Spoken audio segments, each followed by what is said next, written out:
la correction de l'exercice 10, une histoire de problème simplifié. Alors, le triangle ABC est isocèle en C. Retrouvez les mesures des trois angles du triangle CDE. Alors, c'est parti. On a certaines mesures d'angles qui sont indiquées. Il va falloir qu'on progresse tranquillement jusqu'à arriver à notre triangle CDE. Alors, première information, enfin, c'est d'ailleurs la seule information qu'on peut utiliser dans l'énoncé. Le triangle ABC est isocèle en C. Ce qui veut dire que les angles CBA et BAC sont de même mesure. L'angle CAB, il mesure 50 degrés plus 30 degrés, c'est-à-dire 80 degrés. On a déjà 60 ici. Donc, cet angle-là, il mesure 20 degrés.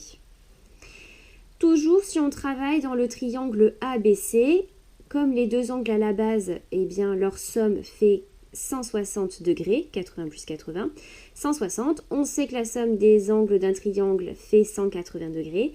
Donc, la mesure de l'angle BCA, ce sera donc 20 degrés. Bon, alors, dans notre grand triangle ABC, on a plein d'autres petits triangles dans lesquels on va pouvoir utiliser que la somme des trois mesures d'angle fait 180 degrés pour petit à petit progresser ici, puisqu'il nous manque ces deux angles-là. Alors, on revient un petit peu en arrière. Dans le triangle, par exemple, BFA, eh bien, on va pouvoir déterminer la mesure de l'angle BFA.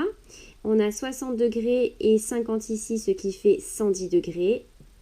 Donc, BFA mesure 70 degrés. Et ici, regarde, l'angle DFE et BFA, c'est ce qu'on appelle deux angles opposés par le sommet. Et on sait que deux angles opposés par le sommet, eh bien, ils ont la même mesure. Donc cet angle-là, il fait aussi 70 degrés. Alors, on peut poursuivre. Allez, on va poursuivre.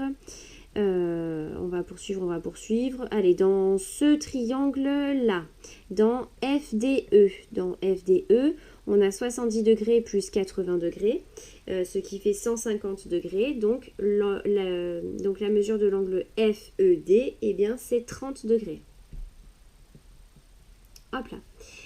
Ensuite, on va pouvoir aussi utiliser, tu vois, les points BFE, ils sont alignés. Donc l'angle BFE, c'est un angle plat dont la mesure fait 180 degrés. On a déjà 70 degrés ici, donc cet angle-là, il a pour mesure 110 degrés. Et on retrouve AFE et BFD qui sont deux angles opposés par le sommet. Donc celui-ci fait aussi 110 degrés.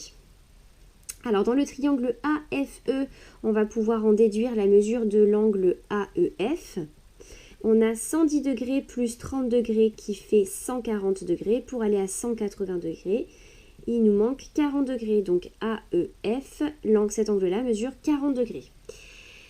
Allez, on continue. Les points ici, tu vois, AEC, ils sont alignés.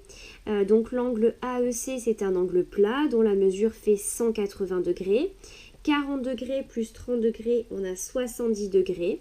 Donc pour faire les 180 degrés, ici, il nous manque 110 degrés. Et il nous manque enfin plus que la mesure de cet angle-là à déterminer. Somme des angles dans un triangle, c'est ce qu'on va utiliser ici. 110 degrés plus 20 degrés, ça fait 130 degrés.